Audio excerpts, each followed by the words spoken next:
بسم اللہ الرحمن الرحیم۔ بسم اللہ کی برکت کا واقعہ۔ کہا جاتا ہے کہ کسی علاقے میں قحط سالی پیدا ہو گئی۔ اس قحط سالی کی لپیٹ میں نہ صرف انسان بلکہ چرندے و پرندے سب کا شکار ہو گئے۔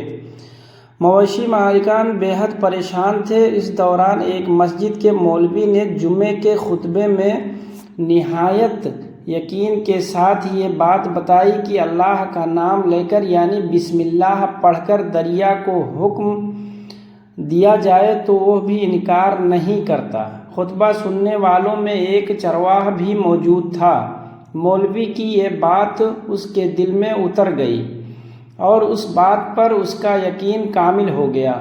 اس نے واپس آ کر اپنی بکریاں کھولی اور سیدھا دریا پر چلا گیا۔ اونچی آواز سے بسم اللہ الرحمن الرحیم پڑھا اور دریا کو کہا وہ اپنی بکریاں چروانے کے لیے دوسرے پار جانا چاہتا ہے اور اس سے کہا کہ مجھے اپنے اوپر سے گزرنے دے۔ یہ کہہ کر اس نے اپنی بکریوں کو لیا اور دریا پر چلتا ہوا دریا پار کر گیا۔ دریا کے دوسری طرف کا علاقہ گھاس سے بھرا پڑا ہوا، درختوں کے پتے بھی سلامت تھے کیونکہ کسی کو یہاں تک آنے کی رسائی نہیں تھی۔ اس نے خوب اچھی طرح اپنی بکریوں کو سیر کروایا اور واپس لوٹ آیا۔ پھر یہ اس کا معمول بن گیا کہ وہ بکریاں پار چھوڑ کر واپس آ جاتا اور شام کو جا کر بکریاں واپس لے آتا۔ اس کی بکریوں کا وزن دگنا چگنا ہو گیا تھا۔ لوگ چونکنے لگے اور اس سے پوچھا کہ وہ اپنی بکریوں کو کیا کھلاتا ہے۔ وہ سیدھا سادھا اور صاف دل نوجوان تھا۔ اس نے صاف بتا دی کہ جناب میں تو بسم اللہ الرحمن الرحیم پڑھ کر دریا پر چل کر اپنی بکریاں دوسری طرف چروانے لے جاتا ہوں۔ یہ بات سب نے سنی مگر کسی نے اس چرواہ پر یقین نہیں کیا کیونکہ یہ ناقابل یقین بات تھی۔ مگر بات ہوتے ہوتے مولوی صاحب کے پاس پہنچ گئی۔ مولوی صاحب نے اس چرواہ کو بلایا اور سارا ماجرا پوچھا۔ اس چرواہ نے مولوی صاحب کو ہی حوالہ بنا لیا۔ مولوی صاحب میں تو آپ کا شکریہ ادا کرنے والا تھا۔ آپ نے جمعہ کے خطبے میں جو نسخہ بتایا تھا کہ بسم اللہ کہہ کر دریا کو بھی حکم دے دو تو وہ بھی انکار نہیں کرتا، تو میں تو بس آپ کے نسخے پر ہی عمل کر رہا ہوں۔ مولوی صاحب حیران تھے۔ اس کے چہرے کو دیکھتے ہی مولوی صاحب نے کہا بھائی صاحب ایسی باتیں تو ہم ہر جمعہ میں کرتے ہیں، فقط ان کا مقصد لوگوں کا ایمان بنانا ہوتا ہے، مگر بکریوں والا ڈٹا رہا کہ میں تو بس اللہ کا کر پانی پر چلتا ہوں اور بکریاں سمیت پانی پر چلا جاتا ہوں۔ آخر کار مولوی صاحب نے صحیح خود یہ تجربہ کرنے کی ٹھانی، جسے دیکھنے چرواہے سمیت پورا علاقہ بھی آ گیا۔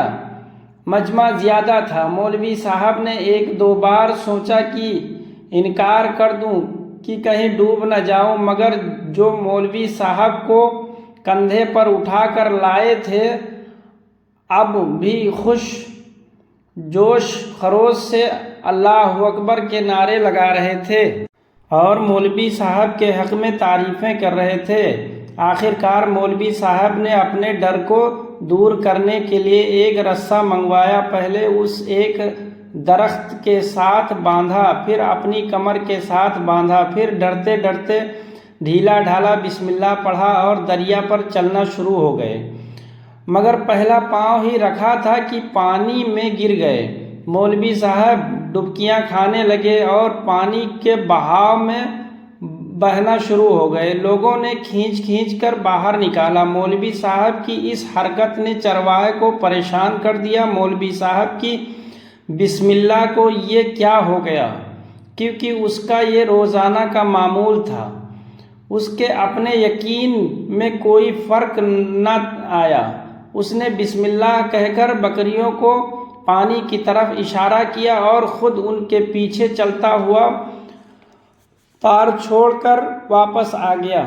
لوگ اس سے ولی اللہ سمجھ رہے تھے، اس کے حق میں نعرے لگا رہے تھے، مگر وہ سب بے نیاز سیدھا سادہ انسان تھا۔ وہ مولوی صاحب کے پاس پہنچا اور کہا، مولوی صاحب، میں آپ کی بسم اللہ کی تعریف سے کافی پریشان تھا، مگر پانی پر چلتے ہوئے مجھے آپ کی بسم اللہ کی بیماری کا پتہ چل گیا۔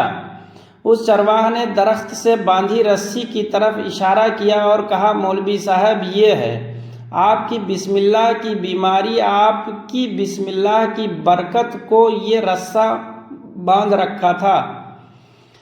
آپ کو اللہ اور بسم اللہ سے زیادہ اس رسی پر بھروسہ تھا، لہٰذا اللہ نے آپ کو رسی کے حوالے کر دیا۔ پھر کہنے لگا، مولوی صاحب، آپ بھی کمال کرتے ہو، میں نے آپ کے منہ سے سنا اور یقین کر لیا، اور میرے اللہ نے میرے یقین کی لاج رکھ لی، مگر آپ نے اللہ کا کلام سنا مگر یقین نہیں کیا، لہٰذا آپ کو اللہ نے رسوا کر دیا۔ محترم عزیز دوستو، یہ کچھ ہماری حال ہے، ہماری نمازوں اور دعاؤں کا حال بھی یقین سے خالی ہے۔ امید کرتا ہوں یہ واقعہ آپ کو پسند آیا ہوگا۔ چینل پہ نئے ہیں تو سبسکرائب کریں اور لائک کریں اور شیئر کریں۔ دعاؤں میں یاد رکھیے۔ السلام علیکم ورحمۃ اللہ وبرکاتہ۔